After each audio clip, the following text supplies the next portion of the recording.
Kolluru వెలుమలలో best flat కోసం చూస్తున్నారా? రాధేస్కైనే ఎంచుకోండి. ఒక సంస్థలో పనిచేస్తున్నటువంటి ఉద్యోగిని పట్ల ఆ పైన ఉన్నటువంటి ఉన్నత ఉద్యోగి ఆమెను అక్రమంగా వేధిస్తూ ఉన్నాడు. ఒకరోజు బలాత్కారం చేశాడు. బయటకు చెప్పకుండా ఉండేందుకు ప్రేమిస్తున్నానని, తిరిగి పెళ్లి చేసుకుంటానంటూ కూడా హామీ ఇచ్చాడు. అయితే ఇప్పుడు ఆ వ్యక్తి మోసం చేయడంతో ప్రస్తుతం పోలీసులను ఆశ్రయించింది ఆ మహిళ. పోలీసులు కూడా సరిగా స్పందించడం లేదంటూ ఇప్పుడు సుమన్ టీవీ కార్యాలయానికి వచ్చింది. ఎస్, ఆమెతో మాట్లాడే ప్రయత్నం చేద్దాం. అసలు ఏం జరిగింది, ఆమెకు జరిగినటువంటి అన్యాయం ఏంటో ఆమె ద్వారా తెలుసుకునే ప్రయత్నం చేద్దాం. ఎస్, అసలు ఏం జరిగిందండి? నేను ఒక సంస్థలో జాయిన్ అయ్యానండి, జాబ్ పర్పస్. అతను ఏంటంటే గెస్ట్లతో మాట్లాడాలని చెప్పి నన్ను ఒక బేగంపేట రాఘవేంద్ర మెన్స్ గెస్ట్ హౌస్కి తీసుకువెళ్ళారు. సో అక్కడ అన్ఎక్స్పెక్టెడ్గా నోన్ పర్సన్ కదా, అలా చేస్తారు అనుకోలేదు. మేము వెయిట్ చేస్తుంటే ఒక 2 hours వెయిట్ చేస్తాము. తర్వాత సడన్గా నా మీద అంటే నా హ్యాండ్స్ కట్టేసి ఇట్లా బలాత్కారం చేశారు. తర్వాత నేను పోలీస్ స్టేషన్కి వెళ్ళి ఎక్కడ కంప్లైంట్ ఇస్తాను, మీడియాకి వెళ్తానని చెప్పేసి, నేను పెళ్లి చేసుకుంటానని చెప్పేసి నాకు ప్రామిస్ చేసి, అంటే అక్కడ తాగడానికి ఇంకా మంచినీళ్ళు ఇచ్చేసి నన్ను కొంచెం ఓదార్చేసి నన్ను మా ఇంటి దగ్గర దింపేశారు. సో అలాగే ఆ సంస్థలో 2-3 సార్లు కూడా అట్లా, తర్వాత కూడా 2-3 సార్లు ఫోర్సిబుల్, నాకు ఇష్టం లేకుండానే అతను ఫోర్సిబుల్ చేశారు. సరే అని చెప్పి పెళ్లి చేసుకుంటాను కదా అని చెప్పేసి నేను నమ్మాను. సో ఆఖరిలో తను నన్ను ఇట్లా మోసం చేశాడని తెలిసింది. లాస్ట్ డిసెంబర్లో 16th 2024 డిసెంబర్ 16th వెళ్ళి పోలీసులకు ఆశ్రయించాను, కంప్లైంట్ చేశాను, ఎఫ్ఐఆర్ ఫైల్ చేశారు. అంటే అతనికి సహకరించిన ఇంకో 2 ఉన్నారు. సో వాళ్ళిద్దరు, main accused Navakanth, executive director Navakanth అతను. సో అతనికి సహకరించిన నటరాజ్ అండ్ రజిత ఇద్దరు. మేమొచ్చి అంటే మా పర్సనల్ వీడియోస్ అవి ఎట్లా ఫోటోలు వెళ్ళాయో తెలీదు. తను నన్ను బ్లాక్మెయిల్ చేసింది అనమాట. నువ్వు నవకాంత్ మీద పోలీస్ కేసు పెట్టినా, మీడియాకి వెళ్ళినా, సో నేను ఇది మొత్తం పబ్లిష్ చేసేస్తాను, మొత్తం అందరికీ బయట ఇస్తాను, పోలీస్ స్టేషన్కి వెళ్ళి కంప్లైంట్ ఇస్తే కనుక. సో అప్పుడు నన్ను పోలీస్ స్టేషన్కి వెళ్ళి కంప్లైంట్ ఇవ్వకుండా ఆపేసింది. అంటే నాకు భయం వేసింది అనమాట. ఇట్లా బయటికి వెళ్ళి ఇస్తానంటుంది. పర్సనల్ వీడియోలు ఎవరైనా చేస్తే, అంటే అతను పర్సనల్గా ఉన్నప్పుడు ఫోటోలు వీడియోలు తీశారు. అవి నాకు తనకి మాత్రమే పర్సనల్ మాట అన్నమాట. సో సరే అని చెప్పేసి అవి తనకి ఎలా వెళ్ళో తెలీదు. She blackmail me, police complaint ఇస్తే చేస్తా అని చెప్పి. సో ఇవన్నీ భరించాను. నటరాజ్. నేను అదే ఆ సంస్థకి వెళ్ళాను, ఇలా నా నెంబర్ అది బ్లాక్ చేసి ఇట్లా నాతో మాట్లాడకపోతే ఆ సంస్థకి వెళ్ళాను, తను ఉంటాడు కదా అని చెప్పి. నాతో మాట్లాడతానని చెప్పి వాళ్ళిద్దరూ కేబీఆర్ పార్క్కి నన్ను తీసుకువెళ్ళి అతను హెల్ప్ చేశాడనమాట. కార్లో తీసుకువెళ్ళి పక్కన దింపేసి మళ్ళీ మేమిద్దరం ఆ కారులో అతను కొట్టడం కూడా జరిగింది, నేను పెళ్లి బతిమలాడుకుంటే. సో మళ్ళీ అతను వచ్చాడు, ఇద్దరు కలిపి, అంటే అతను ఆపలేదు నన్ను కొడుతూ ఉన్నప్పుడు. ఆ పర్సన్ ఇంకా ఆపకపోగా నడు పోలీస్ స్టేషన్కి వెళ్దామని తిరిగి నా మీదనే కంప్లైంట్ చేయడానికి వాళ్ళు వెళ్ళారనమాట. అట్లా నేను సరే అని చెప్పి ఓకే అని చెప్పేసి ఇంకా నన్ను కొట్టాడు. మధ్యలో ఇద్దరు కలిపి దింపేశారు, నన్ను దింపేసి వెళ్ళిపోయారనమాట. అంటే అతను సహకరించాడు అతనికి. సో మీరు ఆ కంపెనీలో పనిచేస్తున్నప్పుడు అతను మీ పై అధికారి కాబట్టి, ఉద్యోగి కాబట్టి, సో ఇంకా అతను చెప్పినప్పుడు బయటకు వెళ్ళారు. బయటకు వెళ్ళిన తర్వాత అక్కడ ఫోర్స్ చేసి మీ మీద అఘాయిత్యం చేశాడు. చేసిన తర్వాత మీరు పోలీసులు కంప్లైంట్ చేయాలి కదా మరి. అదే పోలీస్ కంప్లైంట్ చేస్తానని చెప్పి అది ఏదైతే సిచ్యువేషన్ జరిగిందో దాని తర్వాత నాకు తాగడానికి మంచినీళ్ళు ఇచ్చేసి నన్ను కొంచెం ఓదార్చాడు అనమాట. నేను వెళ్ళిపోతాను, ఇస్తాను, అతని మీద ఎక్కడ కేసు పడుతుందో అని చెప్పి నేను పెళ్లి చేసుకుంటానని నమ్మించాడు. నేను నమ్మాను 100%. అతనికి ఆల్రెడీ పెళ్ళయిందా లేదంటే ఇంకా పెళ్లి కాలేదా? అది లాస్ట్ జూన్లో నాకు తెలిసింది అతనికి మ్యారేజ్ అయిందనే విషయం. మ్యారేజ్ అయింది ఎప్పుడు అంటే లాస్ట్ గొడవ పడ్డాం కదా, నేను ఎప్పుడైతే ఫోర్స్ఫుల్గా ఇంకా ఎందుకు ఇట్లా చేస్తున్నావు అని చెప్పి అడిగినప్పుడు అతను నాకు మ్యారేజ్ అయింది, నిన్ను చేసుకోవడం కుదరదు అని చెప్పేశాడు. ఆ తర్వాత నేను ఇంకా పోలీస్ కంప్లైంట్ ఇచ్చాను. పోలీసులు అయితే 2 నెలలు అయిందండి. ఇప్పటికి వచ్చి అసలు అంటే వెళ్తున్నాను, అంటే జ్యుడిషియల్ కోర్టుకి కూడా అది వెళ్ళాను, జడ్జి గారి ముందు చెప్పాను. బట్ ఇప్పటికి వచ్చి అతను, అంటే మిగిలిన ఇద్దరు ఎవరైతే కంప్లైంట్ చేస్తానో వాళ్ళిద్దరూ కండిషనల్ బెయిల్ మీద వచ్చేసారు. ఈ అక్యూజ్డ్ నవకాంత్ కూడా కండిషనల్ అదే బెయిల్ కోసం ట్రై చేస్తున్నాడు. లాస్ట్ నేను పోలీస్ స్టేషన్కి వెళ్ళాను ఒక 3 days బ్యాక్. వెళ్ళినప్పుడు నాకు అంటే నా కేసు టేకప్ చేసింది సిఐ రాఘవేంద్ర. ఆయన చెప్పింది ఏంటంటే నాకు ఆశ్చర్యకాలం, అంటే చూస్తున్నామమ్మా, ఒక సినిమా డైలాగ్ చెప్తారు కదా, మేము మా ప్రయత్నం మేము చేస్తున్నాం, వాడు దొరకట్లేదు, ఇదే ఇదే ఈ ఒక్క మాట తప్ప నాకు అంటే అతన్ని ఇంకా అరెస్ట్ చేయలేదా? ఇంకా అరెస్ట్ చేయలేదు. మిగిలిన వాళ్ళని అరెస్ట్ చేశారు, కోర్టు కూడా అరెస్ట్ చేయలేదు. వాళ్ళు ముందుగానే బెయిల్ తెచ్చుకున్నారు, కండిషనల్ బెయిల్ తెచ్చుకున్నారు. సో ఇతను కూడా బెయిల్ కోసం ట్రై చేస్తున్నాడు. నేను ఆ విషయం ఇంకా ఎందుకు అరెస్ట్ చేయలేదని పోలీసుల దగ్గరికి చాలాసార్లు తిరిగాను. కమిషనర్ దగ్గరికి వెళ్ళాను 2 సార్లు, డిఎస్పీ దగ్గరికి వెళ్ళాను. ఎంత తిరుగుతున్నా కూడా వాళ్ళేమి అంత పట్టుకుంటాం ఈ ఒక్క వర్డ్ తప్ప ఇంకేం చెప్పట్లేదు. ఓకే అండి, ఇప్పటికి వచ్చి అరెస్ట్ చేయలేదు. సో ఇమీడియట్ గా అతన్ని అరెస్ట్ చేయాలనేది ఇప్పుడు మీరు నేనేంటంటే ఇమీడియట్ గా వాడు అరెస్ట్ కావాలి. ఇప్పుడు మిమ్మల్ని మీ మీద అఘాయిత్యం చేశాడు కదా, సరే మిమ్మల్ని ఎలా ప్రలోభ పెట్టాడు మళ్ళీ? అంటే పెళ్లి చేసుకుంటానని చెప్పగానే జనరల్గా ఒక లేడీ మీద అటాక్ జరిగిన తర్వాత, ఈవెన్ అఘాయిత్యం జరిగిన తర్వాత, లైంగిక దాడి జరిగిన తర్వాత మళ్ళీ అతను నమ్మాలంటే చాలా టైం పడుతుంది.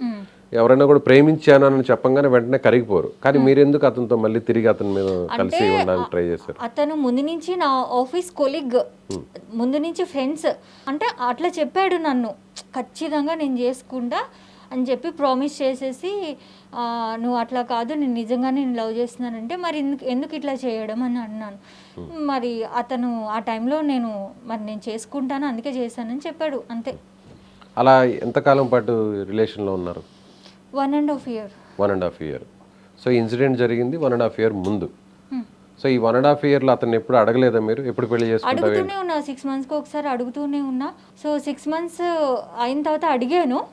అడిగిన తర్వాత చేసుకుందాం అని చెప్పాడు, కాస్త టైము ఉంది చేసుకుందాం ఇంకొక 1 yearలో అని చెప్పాడు.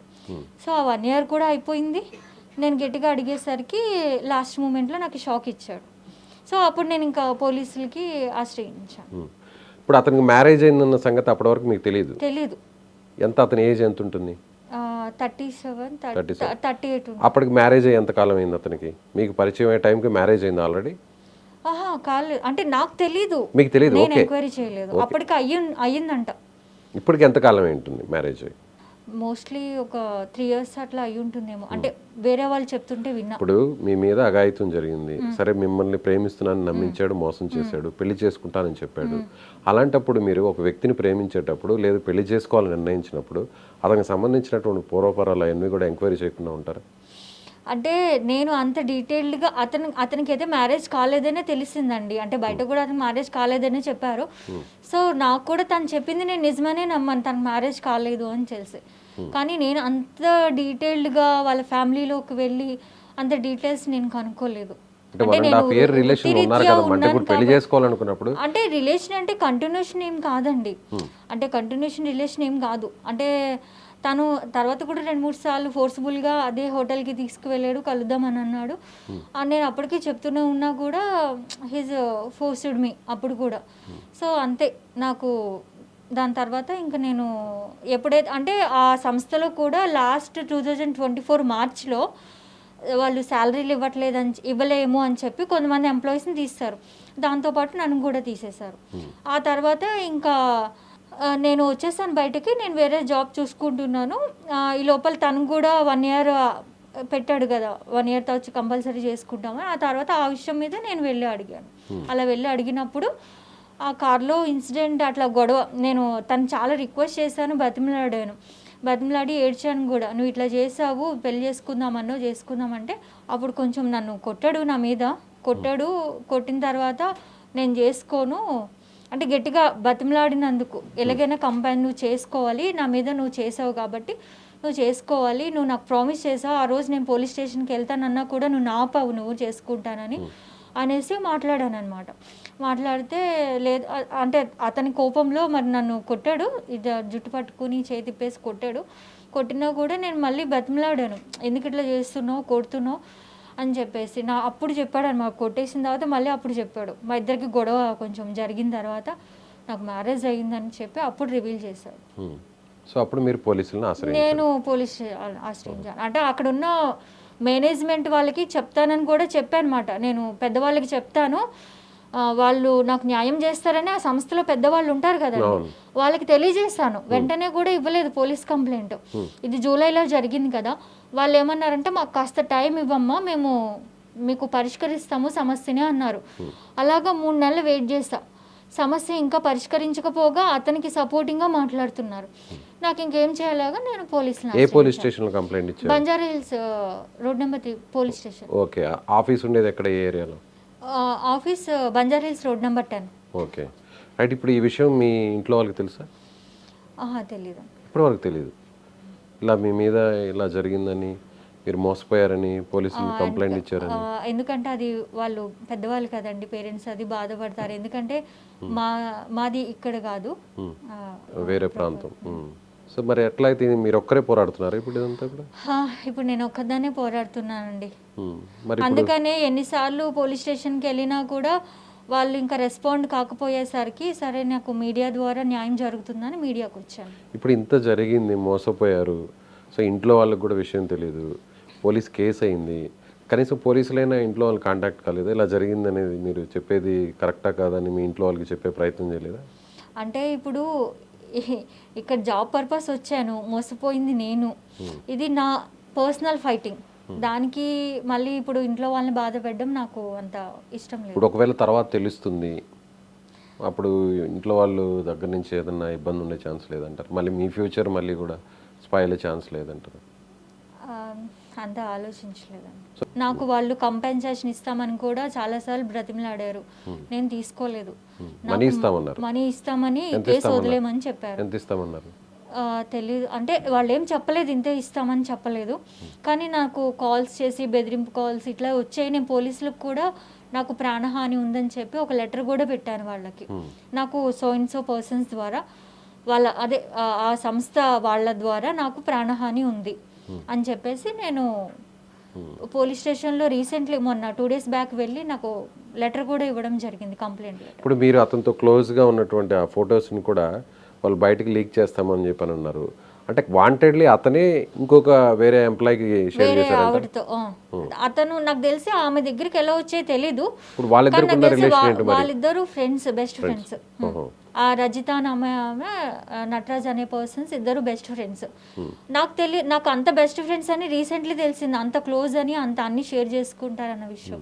ఎలా అనిపిస్తుంది? బాధ అనిపించట్లేదా? ఇప్పుడు ఒక ఉద్యోగం కోసం అక్కడ పోతే ఆ పైన ఎంప్లాయీ నమ్మించి మోసం చేయడం, ఫస్ట్ ఏమో అత్యాచారం చేయడం, ఆ తర్వాత బయటకు చెప్పొద్దు పోలీసులకి మీడియాకి చెప్తానండి, మళ్ళీ మిమ్మల్ని బుట్టలో వేసుకునే ప్రయత్నం, తర్వాత ప్రేమ పేరు అని చెప్పాడు, పెళ్లి చేసుకుంటానన్నాడు, అలా 1.5 సంవత్సరం పాటు కలిసి తిరిగారు. అంతేనా? కలిసి తిరిగారా పెళ్లి చేసుకుంటారని? ఇప్పుడేమో అతనికి ఆల్రెడీ పెళ్ళి అయిపోయింది, మీ ఇంట్లో వాళ్ళకి తెలియదు, ఊరు కాని ఊరు వదిలి ఇక్కడికి వచ్చారు ఉద్యోగం కోసం. సో ఏంటి ఇప్పుడు భవిష్యత్తు? పోలీస్ స్టేషన్ చుట్టూ తిరుగుతున్నారు.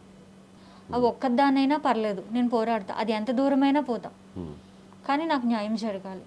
న్యాయం జరగాలంటే ఎలాంటి న్యాయం? వాడికి ఫస్ట్ అయితే అరెస్ట్ కూడా చేయలేదు, నాకు ఫస్ట్ వాడు అరెస్ట్ కావాలి, తర్వాత అది కోర్టుకు వెళ్ళినా నా దగ్గర ఎవిడెన్సెస్ అన్నీ ఉన్నాయి కాబట్టి నేను రిలీజ్ చేస్తాను. ఆల్రెడీ మా లాయర్కి నేను అన్నీ సబ్మిట్ చేసేస్తాను, ఆ ఎవిడెన్సెస్ అన్నీ కూడా సబ్మిట్ చేశాను. రైట్ అండి, మీకు న్యాయం జరగాలని మేము కూడా మనస్ఫూర్తిగా కోరుకుంటున్నాం. ఎస్, ఇది మహిళా ఉద్యోగి చెప్తుంది, తను జీవనోపాధి కోసం ఊరు కాని ఊరు ఏపీ నుంచి ఇక్కడికి వచ్చాను హైదరాబాద్కి, హైదరాబాద్లో ఒక సంస్థలో ఉద్యోగినిగా జాయిన్ అయ్యాను, అక్కడ పై ఉద్యోగి తనను బలాత్కారం చేశాడు, ఆ తర్వాత ఎక్కడ ఈ విషయం బయటకు పడుతుందో అనేటువంటి ఒక ఉద్దేశంతో మళ్ళీ ప్రేమ పేరుతో పెళ్లి చేసుకుంటానని మరీ నమ్మించి ఇలా మోసం చేశాడు. పోలీసులను ఆశ్రయిస్తే పోలీసులు పెద్దగా స్పందించడం లేదు. సో ఇప్పటికైనా పోలీసులు స్పందించి అతన్ని వెంటనే అరెస్ట్ చేయాలి. ఈ విషయం తన కుటుంబ సభ్యులకు కూడా ఇప్పటివరకు తెలియదు, అయినా కూడా ఒంటరిగా అయినా సరే తనకు న్యాయం జరిగే వరకు, అతనికి శిక్ష పడే వరకు ఈ పోరాటం జరుపుతూనే ఉంటారని ఆమె చెప్తున్నారు. Thank you so much.